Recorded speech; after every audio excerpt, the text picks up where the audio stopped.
Hello Traumateers, this week we're talking about our favorite resurrection stories. I'm going to spoil my own list just to warn you about spoilers. If you don't want to know about the death of characters in any of these series, then you should click away now. Buffy the Vampire Slayer, Harry Potter, His Dark Materials, The Last Airbender, and Saga.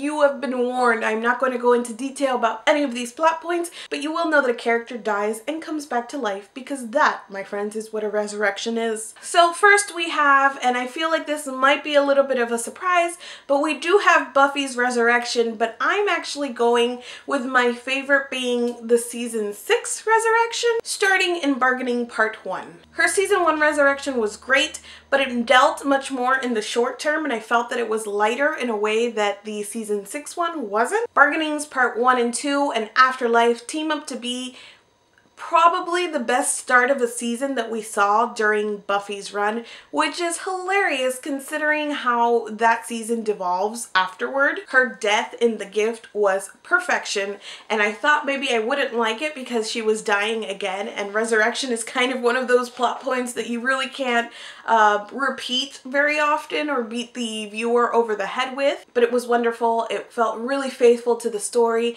and then in season 6 when she resurrected, that also felt like a natural progression of what her friends would do and where the story was going. It was dead on for a little while and very emotionally gripping. Number 2 is Harry Potter. The thing with resurrection plot points is that they have to feel faithful to the story for me. This didn't come out of left field. They set it up so well with the resurrection stone and with Harry being able to see his parents at times. Even if these things didn't connect directly with this plot point, it created a world where this thing seemed plausible and likely. Plus, we were totally rooting for it. Harry had to win in the end. Even if he sacrificed so much to get there, the end game always had to be Harry had to win. Number 3, and this is kind of cheating because they technically don't die, but they travel to the land of the dead and then emerge. And to me, that is at least symbolic of what we're talking about here. And I am talking about His Dark Materials and the characters of Lyra and Will. They have to find their way out of the world of the dead, and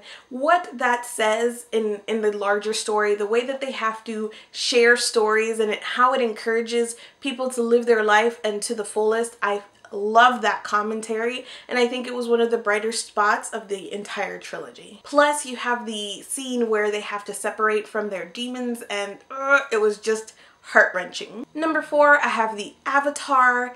Technically, that's a reincarnation, but I'm still watching Legend of Korra. I'm actually taking it really slow because I don't want it to end. I sped through The Last Airbender, and I don't regret it because it was amazing, but I wish I could have that experience of watching it for the first time again, which you can never get back. I will probably start a rewatch very soon, and I have all of the graphic novels and comics that are available in my shopping cart on Amazon, and one day I'm going to be able to click buy all of them. The Last Airbender became an Insta favorite, and Aang gets bonus points for not only being an avatar, but for spending 100 years in suspended animation. I love this particular resurrection story because it means having a novice avatar. It means having a young boy poised to save the world. Much of what we see in The Last Airbender is Aang's journey of knowledge and learning how to become who he's supposed to be. Not only physically and with his abilities, but morally. His final showdown was a huge moral decision for him as well, and I loved that to pieces. Finally, I have Isabel from the Saga graphic novel series. She's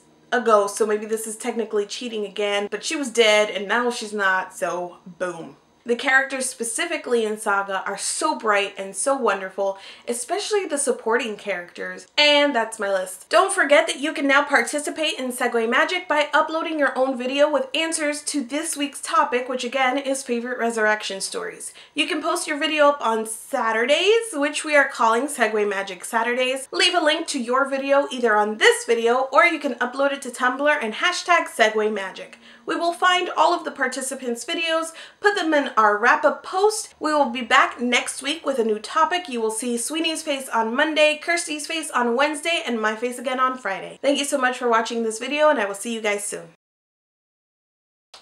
Just see yourself out.